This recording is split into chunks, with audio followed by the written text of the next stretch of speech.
একবার আল্লাহ রাব্বুল আলামিন হযরত জিবরাইল আলাইহিস সালামের মাধ্যমে রাসূল আকরাম সাল্লাল্লাহু আলাইহি ওয়াসাল্লামকে জানিয়ে দিলেন, হে আল্লাহর নবী, আপনার প্রিয় সাহাবী বেলাল আর মাত্র 7 দিন এই দুনিয়াতে জীবিত থাকবেন। 7 দিন পরেই তিনি ইন্তেকাল করবেন।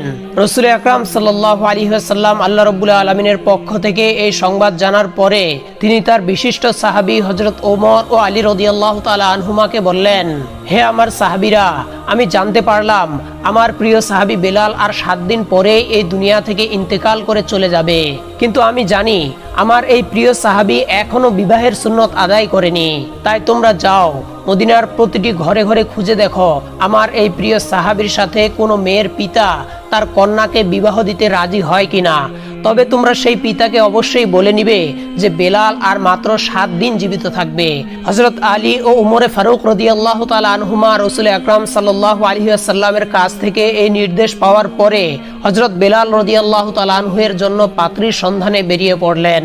তারা কন্যার পিতাদের কাছে গিয়ে বলতেন, আল্লাহর প্রিয় সাহাবী হযরত বেলাল রাদিয়াল্লাহু তাআলা আনহু এর জন্য রাসূল আকরাম সাল্লাল্লাহু আলাইহি ওয়াসাল্লাম বিবাহের একজন পাত্রী খুঁজছেন।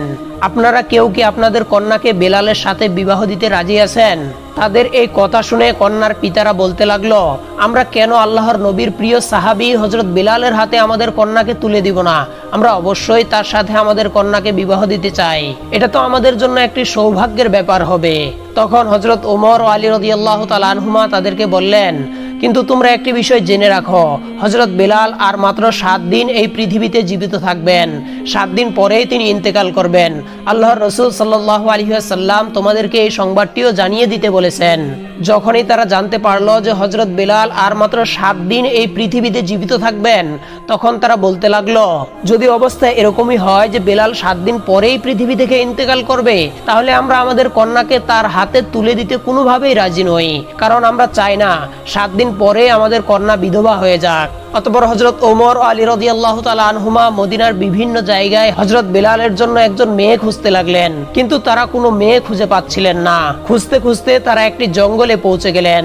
সেখানে গিয়ে তারা দেখতে পেলেন এক ব্যক্তি ঝুপড়ি নির্মাণ করে সেই জঙ্গলে থাকছেন। সেই ব্যক্তি যখন হযরত ওমর ও আলী রাদিয়াল্লাহু তাআলা আনহুমাকে দেখলেন, তিনি জিজ্ঞাসা করলেন, হে আল্লাহর বান্দারা, আপনারা কি উদ্দেশ্যে এই জঙ্গলে আমার ঝুপড়িতে আগমন করেছেন? হযরত ওমর ও আলী রাদিয়াল্লাহু তাআলা আনহুমা তার কথা শুনে বললেন, আমরা আল্লাহর নবীর সাহাবী হযরত ওমর ও আলী, আমরা রাসূল আকরাম সাল্লাল্লাহু আলাইহি ওয়াসাল্লামের নির্দেশে তার একজন প্রিয় সাহাবী হযরত বেলালের জন্য একজন মেয়ের সন্ধান করছি, যার সাথে তার বিবাহ দেওয়া যায়। তখন সেই ব্যক্তি বলল, যদি তাই হয় তাহলে তো আমারও একজন মেয়ে আছে, আমি তাকে আল্লাহর প্রিয় সাহাবী হযরত বেলালের হাতে তুলে দিতে চাই।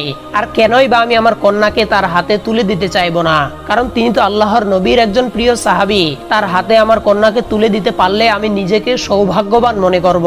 তখন হযরত আলী ও উমর রাদিয়াল্লাহু তাআলা আনহু তাকে বললেন, তবে তুমি এই কথাটিও জেনে রাখো যে আল্লাহর সেই প্রিয় সাহাবী এই দুনিয়াতে আর মাত্র 7 দিন জীবিত থাকবেন। 7 দিন পরেই তিনি ইন্তেকাল করবেন। যখন সেই ব্যক্তি তাদের কাছ থেকে এই সংবাদ জানতে পারলেন, তখন তিনি বললেন, যদি মাত্র 7 দিনই এই পৃথিবীতে তিনি জীবিত থাকেন, তাহলে আমি আমার কন্যাকে তার হাতে তুলে দিতে চাই না, কারণ আমি চাই না মাত্র 7 দিনের মধ্যেই আমার কন্যা বিধবা হয়ে যাক। আল্লাহর নবীর প্রিয় সাহাবী ও সেই ব্যক্তির মধ্যকার এই কথাগুলি দূরে দাঁড়িয়ে তার কন্যাটি শুনছিলেন। তার কন্যাটি যখন দেখলেন তার পিতা আল্লাহর নবীর সাহাবীর সাথে তার বিবাহের কথা বাতিল করে দিচ্ছেন, তখন সে ডাক দিয়ে বলল, আব্বাজান, আমি এই বিবাহে রাজি আছি।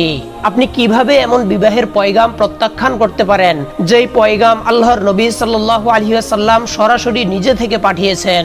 আব্বাজান, আমার জীবনের যতই কষ্ট হোক না কেন, আমি চাই রাসূল আকরাম সাল্লাল্লাহু আলাইহি ওয়াসাল্লামের এই নির্দেশটি পালন করতে।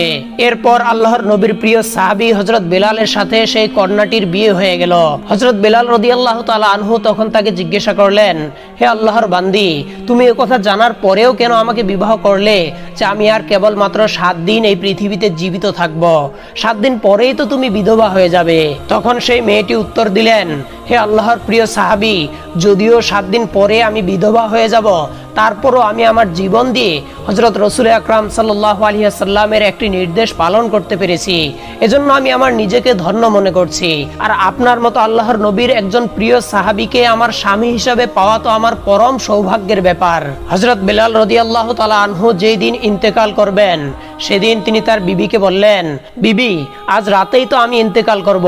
ইন্তেকালের পূর্বে আমার মনে চাচ্ছে কিছু রুটি ভক্ষণ করার। অতএব তুমি যাও, প্রতিবেশীর বাড়ি থেকে কিছুটা আটা এনে আমার জন্য কয়েকটা রুটি তৈরি করো। হযরত বেলাল রাদিয়াল্লাহু তাআলা আনহুর স্ত্রী তার কথা মতো 60টি রুটি তৈরি করে তার সামনে পরিবেশন করলেন। এই সময় একজন ভিক্ষুক দরজায় এসে ডাক দিয়ে বলল, হে গৃহকর্তা, আজ কয়েকদিন যাবৎ আমি কিছুই ভক্ষণ করিনি। ক্ষুধায় আমার পেটে আগুন লেগে গেছে। দয়া করে আমাকে কিছু খাবার ভিক্ষা দান করুন। হযরত বেলাল রাদিয়াল্লাহু তাআলা আনহু যখন দেখলেন তার দরজার সামনে একজন ভিক্ষুক খাবার প্রার্থনা করছেন, তখন তিনি তার মৃত্যুর আগের শেষ ইচ্ছাটি পূরণ না করে সবগুলি রুটি সেই ভিক্ষুককে দান করে দিলেন। ফকির হযরত বেলাল রাদিয়াল্লাহু তাআলা আনহুর দরজার সামনেই সেই রুটিগুলি খেতে বসে গেল। যখন হযরত বেলাল রাদিয়াল্লাহু তাআলা আনহুর মৃত্যুর সময় ঘনিয়ে আসলো, তখন হযরত আজরাইল আলাইহিস সালাম তার জান কবজ করার জন্য তার দরজার সামনে উপস্থিত হলেন। কিন্তু তিনি হযরত বেলাল রাদিয়াল্লাহু তাআলা আনহুর দরজার সামনে উপস্থিত হয়ে দেখতে পেলেন এক ফকির ঘরের ভিতরে যাওয়ার পথ আটকে বসে আছে। তখন হযরত আজরাইল আলাইহিস সালাম সেই ফকিরকে লক্ষ্য করে বললেন, এই ফকির, তুই এখানে পথ আটকে বসে আছিস কেন? আমাকে ঘরে প্রবেশ করতে দে। আল্লাহ রাব্বুল আলামিন আদেশ করেছেন যেন আমি বিলালের জান কবজ করে নিয়ে যাই। তখন সেই ফকির আজরাইল আলাইহিস সালামকে বলল, হে আজরাইল, তুই কি জানিস না খানা খাওয়ার সময় কাউকে বিরক্ত করতে হয় না? তুই কি দেখতে পাচ্ছিস না আমি এখানে বসে খানা খাচ্ছি? হযরত আজরাইল আলাইহিস সালাম যখন দেখলেন ফকির কোনোভাবেই তার পথ ছাড়ছে না, তখন তিনি আল্লাহ রাব্বুল আলামিনের কাছে গিয়ে বললেন, হে পরওয়ারদিগার, আমি আপনার হুকুমে আপনার বান্দা বেলালের জান কবজ করতে গিয়েছিলাম, কিন্তু সেখানে গিয়ে দেখি এক ফকির বেলালের ঘরের দরজার পথ আটকে বসে আছে। আমি তার কারণে বেলালের ঘরে প্রবেশ করতে পারছি না এবং তার জান কবজও করতে পারছি না। তখন আল্লাহ রাব্বুল আলামিন আজরাইল আলাইহিস সালামকে বললেন, হে আজরাইল, আমার যেই বান্দা বেলালের দরজার সামনে বসে আছে সে আমার অত্যন্ত প্রিয় ও ভালোবাসার পাত্র। অতএব খবরদার, তুই তার সাথে কোনো রকমের বিয়াদবি করিস না। এখন গিয়ে তুই আদবের সাথে তাকে জিজ্ঞাসা কর সে কি চায়। যদি তার কোনো দাবি থাকে তুই তার দাবি পূরণ করে তারপরেই হযরত বেলালের জান কবজ করে নিয়ে আসিস। আল্লাহ রাব্বুল আলামিনের এই নির্দেশে হযরত আজরাইল আলাইহিস সালাম আবার হযরত বেলাল রাদিয়াল্লাহু তাআলা আনহুর দরজার সামনে আসলেন তার জান কবজ করার জন্য। কিন্তু তখনও তিনি দেখতে পেলেন সেই ফকির হযরত বেলালের দরজার সামনে বসে রুটিগুলি ভক্ষণ করছেন। এবার হযরত আজরাইল আলাইহিস সালাম সেই ফকিরকে বললেন, হে আল্লাহর প্রিয় বান্দা, বলো তুমি বেলালের দরজা থেকে সরে যাওয়ার জন্য কি চাও? আল্লাহ রাব্বুল আলামিন বলেছেন, তুমি যা চাইবে আল্লাহ রাব্বুল আলামিন তোমাকে তাই দান করবেন। তখন সেই ফকির বলল, বেলাল আমাকে 60টি রুটি দান করেছে, আর আল্লাহ রাব্বুল আলামিন বলেছেন যে 1 গুণ দান করবে তার বিনিময়ে আল্লাহ তাকে 10 গুণ দান করবেন। আমি চাই বিলালের এই 60টি রুটির বিনিময়ে তাকে 70 বছর হায়াত দান করা হোক। ফকিরের কথা শুনে হযরত আজরাইল আলাইহিস সালাম বললেন, এটা তো অসম্ভব। আল্লাহ রাব্বুল আলামিন আমাকে বেলালের জান কবজ করার নির্দেশ দিয়েছে, অতএব আমাকে তার জান কবজ করে আল্লাহ রাব্বুল আলামিনের হুকুম পালন করতেই হবে। তুমি এছাড়া অন্য কিছু চাও, এছাড়া তুমি যা চাইবে আল্লাহ রাব্বুল আলামিন তোমাকে তাই দান করবেন। তখন সেই ফকির বলল, আমি এছাড়া আর অন্য কিছু চাই না। দুনিয়ার কোনো ধন সম্পদ ও পার্থিব সুখ শান্তির কোনো আশা আমার নেই। আমি চাই আল্লাহর সাহাবী হযরত বেলালের হায়াত 70 বছর পর্যন্ত বৃদ্ধি করে দেওয়া হোক। হযরত আজরাইল আলাইহিস সালাম বললেন, তোমার এই দাবি কোনোভাবেই আমি পূরণ করতে পারবো না। আল্লাহ রাব্বুল আলামিন আমাকে তার জান কবজ করার নির্দেশ দিয়েছেন, অতএব আমাকে তার জান কবজ করতেই হবে। তখন সেই ফকির বলল, আজরাইল, আল্লাহ তাআলা পারে না এমন কোনো কাজ নেই। আল্লাহ রাব্বুল আলামিন যদি বেলালের হায়াত বৃদ্ধি না করে দেন তাহলে আমি 70 বছর যাবত 60টি রুটি বেলালের দরজার সামনে বসেই ভক্ষণ করব। আর এভাবে না তুমি বেলালের ঘরে প্রবেশ করতে পারবে আর না তার জান কবজ করতে পারবে। রাসূল আকরাম সাল্লাল্লাহু আলাইহি ওয়াসাল্লাম পবিত্র হাদিস শরীফে ঘোষণা করেছেন, আল্লাহ রাব্বুল আলামিনের এই দুনিয়াতে আল্লাহর এমন কিছু প্রিয় বান্দা রয়েছে, লাউ আকসামা আলাল্লাহি লা আবাররাহু, যদি তারা আল্লাহ রাব্বুল আলামিনের নামে শপথ করে কোনো কথা বলে দেন তাহলে আল্লাহ রাব্বুল আলামিন অবশ্যই তাদের সেই দাবি পূরণ করেন। হযরত বেলালের দরজার সামনে যেই ফকির বসেছিলেন তিনি সাধারণ কোনো ফকির ছিলেন না, তিনি ছিলেন আল্লাহ ও তার রাসূলের পাগল হযরত ওয়াইস কুরনি রাহমাতুল্লাহি আলাইহি। হযরত ওয়াইস কুরনি রাহমাতুল্লাহি আলাইহি যখন আল্লাহর কাছে হযরত বেলালের হায়াত বৃদ্ধির জন্য দাবি করে বসলেন তখন আল্লাহ রাব্বুল আলামিন এই দাবি পূরণ না করে আর পারলেন না। তখন তিনি হযরত আজরাইল আলাইহিস সালামকে ডাক দিয়ে বললেন, হে মালাকুল মউত আজরাইল, আমার প্রিয় বান্দা ওয়াইস কুরনি একটি দাবি করে বসেছে, আর আমি আল্লাহ সেই দাবিটি পূরণ করব না, এটা কিভাবে হতে পারে? হে আজরাইল, তুমি ফিরে আসো। আমি আমার প্রিয় বান্দা হযরত ওয়াইস কুরনির দাবি মঞ্জুর করে নবীজির প্রিয় সাহাবী হযরত বেলালের হায়াত 70 বছর পর্যন্ত দীর্ঘ করে দিলাম। একবার আমিরুল মুমিনিন হযরত ওমর ফারুক রাদিয়াল্লাহু তাআলা আনহু হযরত আলী রাদিয়াল্লাহু তাআলা আনহুকে সঙ্গে নিয়ে কুফা নগরীতে গমন করলেন।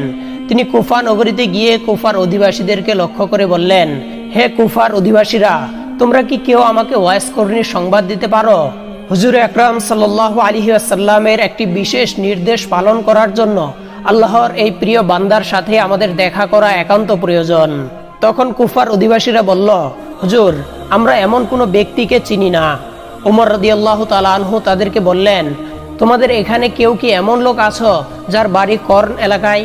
ওমর রাদিয়াল্লাহু তাআলা আনহুর এই কথা শুনে একজন ব্যক্তি দাঁড়িয়ে বললেন, হুজুর, আমার বাড়ি কর্ন এলাকায়। ওমর রাদিয়াল্লাহু তাআলা আনহু তাকে জিজ্ঞাসা করলেন, তুমি কি ওয়াইস কুরনি নামক কোনো ব্যক্তিকে চিনো? সেই ব্যক্তি বললেন, হুজুর, আমি একজন ব্যক্তিকে চিনি, কিন্তু আমি জানি না যে সেই আপনাদের তলবকৃত ব্যক্তি কিনা। সে একজন পাগল প্রকৃতির লোক। মানুষেরা যখন হাসে তখন সে কাঁদে, আর মানুষেরা যখন কাঁদে তখন সে হাসে। সে উট চড়িয়ে দিন অতিবাহিত করে, তার জামা কাপড়গুলি ছিঁড়া ও ময়লা। সে সব সময় মানুষের দৃষ্টির অন্তরালে থাকতে পছন্দ করে। হযরত ওমর রাদিয়াল্লাহু তাআলা আনহু তখন সেই ব্যক্তিকে বললেন, তুমি আমাদেরকে তার কাছে নিয়ে চলো, আমরা এমন একজন ব্যক্তিকেই খুঁজছি। আল্লাহর নবী সাল্লাল্লাহু আলাইহি ওয়াসাল্লাম আমাদের কাছে তার সকল নিদর্শন বলে দিয়েছেন।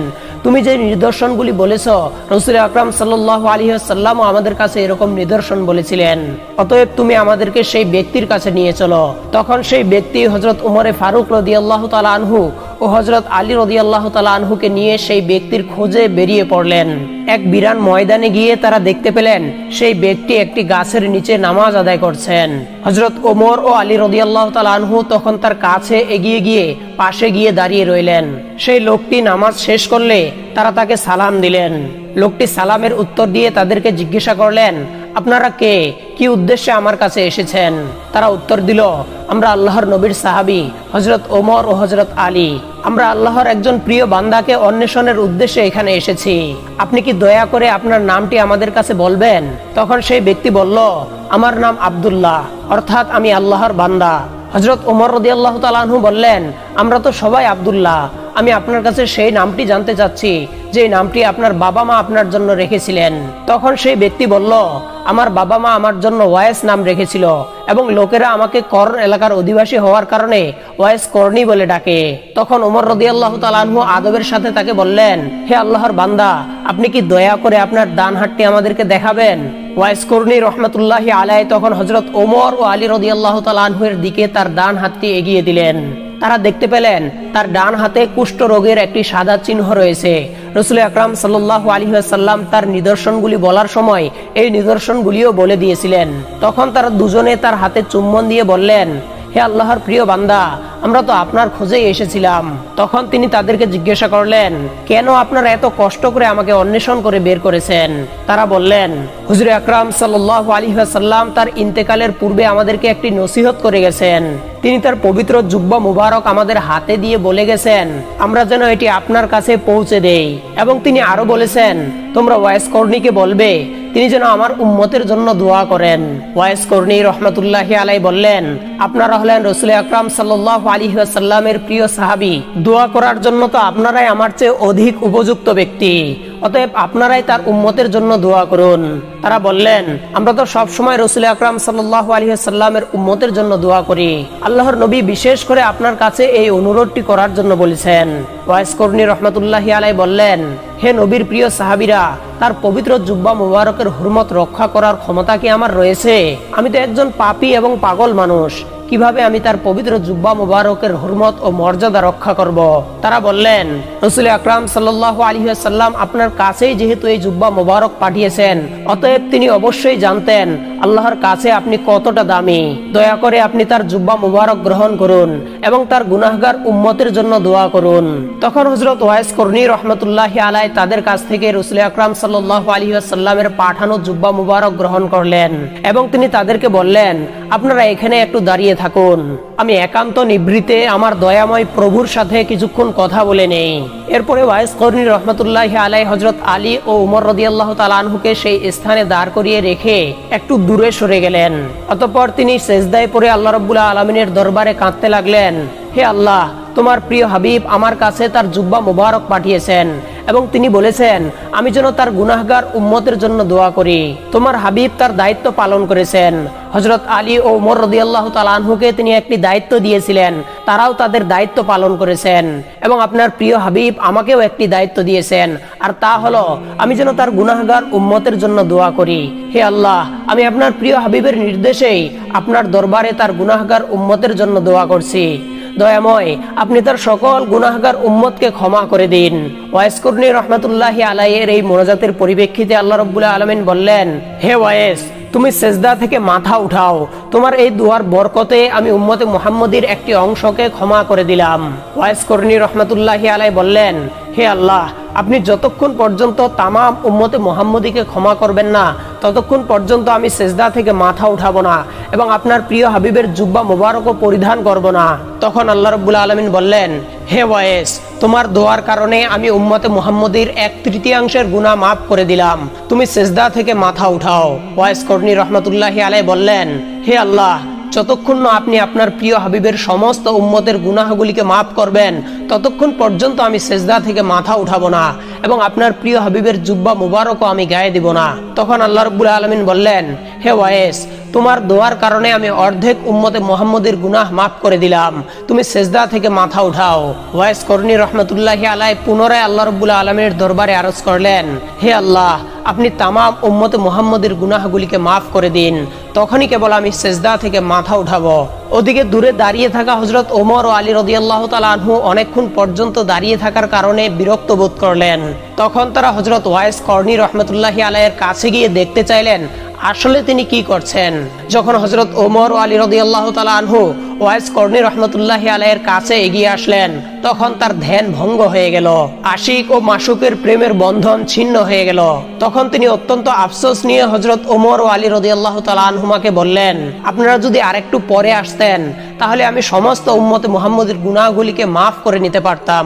আপনারা আমার কাছে এগিয়ে আসায় আমার ধ্যান ভঙ্গ হয়ে গেছে, যার কারণে আমি আল্লাহ রাব্বুল আলামিনের কাছ থেকে সমস্ত উম্মতে মুহাম্মদের গুনাহগুলিকে মাফ করিয়ে নিতে পারলাম না।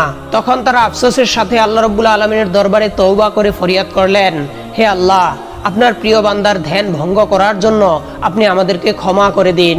এরপরে হযরত আলী রাদিয়াল্লাহু তাআলা আনহু ওয়াইস কর্নী রহমতুল্লাহি আলাইহিকে বললেন, হে আল্লাহর বান্দা, আপনি আল্লাহর রাসূলকে কতটা ভালোবাসেন, তারপরও কেন আপনি তার জীবদ্দশায় মদিনায় এসে তার সাথে সাক্ষাৎ করেননি? ওয়াইস কর্নী রহমতুল্লাহি আলাইহি তখন তাদেরকে জিজ্ঞাসা করলেন, আপনারা তো সব সময় রাসূল আকরাম সাল্লাল্লাহু আলাইহি ওয়াসাল্লামের পাশেই ছিলেন, আচ্ছা বলুন তো, তার চেহারা মুবারকে যে ভুরুগুলি ছিল সেগুলি কি জোড়া লাগানো ছিল না তার মাঝে কোনো ফাঁকা স্থান ছিল? হে আল্লাহর প্রিয় বান্দা, রাসূল আকরাম সাল্লাল্লাহু আলাইহি ওয়াসাল্লামের সম্মান ও মর্যাদার দিকে লক্ষ্য রেখে আমরা কখনোই তার চেহারার দিকে তাকাতে পারতাম না। তখন ওয়াইস কর্নী রহমতুল্লাহি আলাইহি তাদেরকে বললেন, হে নবীর প্রিয় সাহাবীরা, কিন্তু আমি কখনোই নবীকে দেখিনি, তারপরও তোমাদেরকে বলে দিচ্ছি, রাসূল আকরাম সাল্লাল্লাহু আলাইহি ওয়াসাল্লামের চেহারার ভুরু মুবারকগুলি একত্রে জোড়া লাগানো ছিল। মূলত রাসূল আকরাম সাল্লাল্লাহু আলাইহি ওয়াসাল্লামকে দেখার প্রবল বাসনা আমার মনেও ছিল, কিন্তু আমার একজন বৃদ্ধা ও অসুস্থ মা ছিল, তার সেবা যত্ন করার মতো আমি ছাড়া এই পৃথিবীতে আর কেউ ছিল না, তাই তাকে ফেলে রসুলের সাক্ষাৎ করার জন্য আমি কখনোই যেতে পারিনি। এরপর হযরত ওমর রাদিয়াল্লাহু তাআলা আনহু ওয়াইস কর্নী রহমতুল্লাহি আলাইহির কাছে আরজ করলেন, আপনি আমার জন্য আল্লাহর কাছে একটু দোয়া করুন। ওয়াইস কর্নী রহমতুল্লাহি আলাইহি বললেন, আমি কোনো ব্যক্তি বিশেষের জন্য দোয়া করি না, আমি আল্লাহর কাছে প্রতি নামাজের পরে দোয়া করি, তোমার প্রিয় হাবিবের যে সকল উম্মত ঈমান নিয়ে এই দুনিয়া থেকে বিদায় গ্রহণ করবে তাদেরকে তুমি ক্ষমা করে দাও। অতএব আপনি যদি ঈমান নিয়ে এই দুনিয়া থেকে বিদায় গ্রহণ করতে পারেন তাহলে আমার এই দোয়া পরকালে আপনাকে খুঁজে নিবে। হযরত ওমর রাদিয়াল্লাহু তাআলা আনহু তখন তাকে বললেন, জনাব, আমি কি আপনার খোরপোশের জন্য কুফার গভর্নরের কাছে একটি চিঠি লিখে দিব, যাতে প্রতি মাসে সে আপনাকে একটি নির্দিষ্ট পরিমাণ অর্থ দান করেন, যার মাধ্যমে আপনি আপনার জীবন সচ্ছলতার সাথে অতিবাহিত করতে পারবেন। তখন ওয়াইস কর্ণী রহমাতুল্লাহি আলাইহি ওমর রাদিয়াল্লাহু তাআলা আনহুকে 2টি দিরহাম দেখিয়ে বললেন, এই 2টি দিরহাম আমি উট চড়িয়ে উপার্জন করেছি। আপনি কি আমাকে নিশ্চয়তা দিতে পারবেন যে এই 2টি দিরহাম খরচ করার জন্য আমি জীবিত থাকতে পারবো? আর যদি আপনি আমার বেঁচে থাকার নিশ্চয়তা দিতে না পারেন, তাহলে আপনার নজরানার কোনো প্রয়োজন আমার নেই। হযরত ওমরে ফারুক রাদিয়াল্লাহু তাআলা আনহু তার কথা শুনে অঝোর নয়নে কাঁদতে লাগলেন। অতঃপর তিনি বললেন, হে আল্লাহর বান্দা, এই পৃথিবীতে কে কার মৃত্যুর গ্যারান্টি দিতে পারে? হায় আফসোস, আমরা দুনিয়াকে নিয়ে কতটা ব্যস্ত ও পাগল হয়ে গিয়েছি। আপনাদের মতো আল্লাহর প্রিয় মাসুক বান্দারা রয়েছেন বিধায় আল্লাহ রাব্বুল আলামিন আপনাদের উসিলায় আমাদেরকে রিজিক দান করছেন। যদি এই পৃথিবীতে আপনাদের মতো বান্দা না থাকতো, তাহলে হয়তো আল্লাহ রাব্বুল আলামিন আমাদেরকে এক ফোঁটা পানিও রিজিক হিসাবে দান করতেন না। তখন ওয়াইস কর্ণী রহমাতুল্লাহি আলাইহি তাদেরকে বললেন, এবার আপনারা আমাকে বিদায় দান করুন। আমি লোকচক্ষুর অন্তরালে থাকতেই সবসময় পছন্দ করি। ওমর রাদিয়াল্লাহু তাআলা আনহু তাকে বললেন, হে আল্লাহর প্রিয় বান্দা, কখনো যদি আপনার কোনো প্রয়োজন হয় তাহলে আমাদেরকে স্মরণ করবেন। ওয়াইস কর্ণী রহমাতুল্লাহি আলাইহি বললেন, হে আল্লাহর নবীর প্রিয় সাহাবী, আল্লাহ রাব্বুল আলামিনই আমার উত্তম অভিভাবক। আমি সব সময় আমার সকল প্রয়োজন তার কাছেই ব্যক্ত করি, পৃথিবীর কোনো সৃষ্ট মাখলুকের কাছে ব্যক্ত করি না। এই বলে ওয়াইস কর্ণী রহমাতুল্লাহি আলাইহি তাদের কাছ থেকে বিদায় গ্রহণ করলেন। বর্ণিত আছে, একবার হযরত ওয়াইস কর্ণী রহমাতুল্লাহি আলাইহি একটি জাহাজে কিছু লোকের সাথে সফর করছিলেন। সেই জাহাজটি যখন সমুদ্রের মাঝ বরাবর এসে পৌঁছালো, তখন প্রচন্ড ঝড় বৃষ্টি শুরু হয়ে গেল। সকলেই ভাবতে লাগলো জাহাজটি হয়তো কিছুক্ষণের মধ্যেই সমুদ্রে তলিয়ে যাবে। তাই তারা চিৎকার করে আল্লাহ রাব্বুল আলামিনের দরবারে দোয়া করতে লাগলো। এ সময় তারা দেখতে পেল প্রচন্ড এই ঝড় বৃষ্টির মাঝেও একজন ফকির দরবেশ সমুদ্রের পানিতে নেমে গেল। আশ্চর্যের বিষয় এটাই যে তিনি সমুদ্রের পানির উপর জায়নামাজ বিছিয়ে নামাজ আদায় করা শুরু করে দিলেন। সকলেই তখন বুঝতে পারলো এই ব্যক্তি আল্লাহ রাব্বুল আলামিনের একজন প্রিয় বান্দা। তখন তারা চিৎকার করে তাকে বলতে লাগলো, হে আল্লাহর প্রিয় বান্দা, আপনি আমাদের মুক্তির জন্য আল্লাহ রাব্বুল আলামিনের কাছে একটু দোয়া করুন, যাতে আল্লাহ রাব্বুল আলামিন আমাদেরকে এই বিপদ থেকে উদ্ধার করেন। ওয়াইস কর্ণী রহমাতুল্লাহি আলাইহি বললেন, তোমরা সকলেই তোমাদের মালামালের মায়া ত্যাগ করে পানিতে নেমে পড়ো। যদি তোমরা তোমাদের মালামালের মায়া ত্যাগ করে পানিতে নেমে পড়তে পারো, তাহলে আল্লাহ রাব্বুল আলামিন তোমাদেরকে রক্ষা করবেন। আর যদি তোমরা এটা না করো, তাহলে তোমরা জাহাজেই ডুবে মরবে। ফকিরের এই কথা শুনে জাহাজের অনেক মানুষই বিশ্বাস করতে পারছিল না। তারা মনে করছিল তারা যদি সমুদ্রের এই উত্তাল ঢেউয়ের মধ্যে নেমে পড়ে, তাহলে অচিরেই তারা সমুদ্রের তলিয়ে ডুবে মরে যাবে। আবার তারা এও দেখতে পাচ্ছিল তারা এই জাহাজেই বসে থাকে, কিছুক্ষণ পরে এই জাহাজটিও তলিয়ে যাবে। তাই তারা সকলেই দরবেশের কথা মোতাবেক তাদের মালামালের মায়া ত্যাগ করে সেই সমুদ্রের পানিতে নেমে পড়লো। আশ্চর্য হয়ে সকলে দেখতে লাগলো তারা সমুদ্রের পানিতে তলিয়ে যাচ্ছে না। তখন সেই ফকির তাদেরকে বলল, হে আল্লাহর বান্দারা, আপনারা আপনাদের মালামালের মায়া ত্যাগ করে সমুদ্রের পানিতে নেমে পড়েছেন, এই জন্য আল্লাহ রাব্বুল আলামিন আপনাদের জান ভিক্ষা দিয়েছেন। আপনারা যদি আপনাদের মালামালের মায়া ত্যাগ না করে সেই জাহাজেই বসে থাকতেন, তাহলে সেই জাহাজ ও আপনাদের মালামাল সহ আপনারা সমুদ্রের পানিতে নিমজ্জিত হয়ে মৃত্যুবরণ করতেন। এরপর সেই ফকির তাদের সকলকে নিয়ে সমুদ্রের কিনারে এসে উপস্থিত হলেন। তখন তারা ফকিরের কাছে আরজ করলো, হে আল্লাহর প্রিয় বান্দা, আমরা এই মালামালগুলি নিয়ে যাচ্ছিলাম গরিব ও দুঃখীদেরকে দান করার জন্য। আমরা যদি আবার এই মালামালগুলি ফিরে পেতাম, তাহলে গরিব দুঃখীদের মাঝে সেই মালামালগুলি বন্টন করে দিতাম। সেই ফকির তাদেরকে বলল, তোমরা যদি এই মালামালগুলি ফিরে পাও, তাহলে কি সত্যিই তোমরা এগুলি গরিব দুঃখীদের মাঝে বন্টন করে দিবে? তারা বলল, সত্যি আমরা যদি আমাদের মালামালগুলি ফিরে পাই, তাহলে সবগুলিকেই গরিব দুঃখীদের মাঝে বন্টন করে দিব। এরপরে সেই ফকির 2 হাত তুলে আল্লাহ রাব্বুল আলামিনের দরবারে দোয়া করলেন, হে আল্লাহ, আপনি তাদের মালামাল সহ জাহাজটিকে ফিরিয়ে দিন। আল্লাহ রাব্বুল আলামিনের দরবারে এই দোয়া করার সাথে সাথেই তারা দেখতে পেল তাদের জাহাজটি সমুদ্রের কিনারে ভেসে উঠেছে। এই দৃশ্য দেখে তারা সকলে অবাক হয়ে গেল এবং আল্লাহ রাব্বুল আলামিনের দরবারে অসংখ্য শুকরিয়া আদায় করলো। প্রিয় দর্শক, এতক্ষণ পর্যন্ত আমরা আপনাদেরকে যেই ফকিরের কথা বলেছিলাম, মূলত এই ফকির ছিলেন হযরত ওয়াইস কর্ণী রহমাতুল্লাহি আলাইহি। মূলত এভাবেই তিনি তার জীবনে অসংখ্য কারামত দেখিয়ে গেছেন। আল্লাহ রাব্বুল আলামিন তার জীবন থেকে আমাদেরকে শিক্ষা লাভ করার তৌফিক দান করুন। আমিন।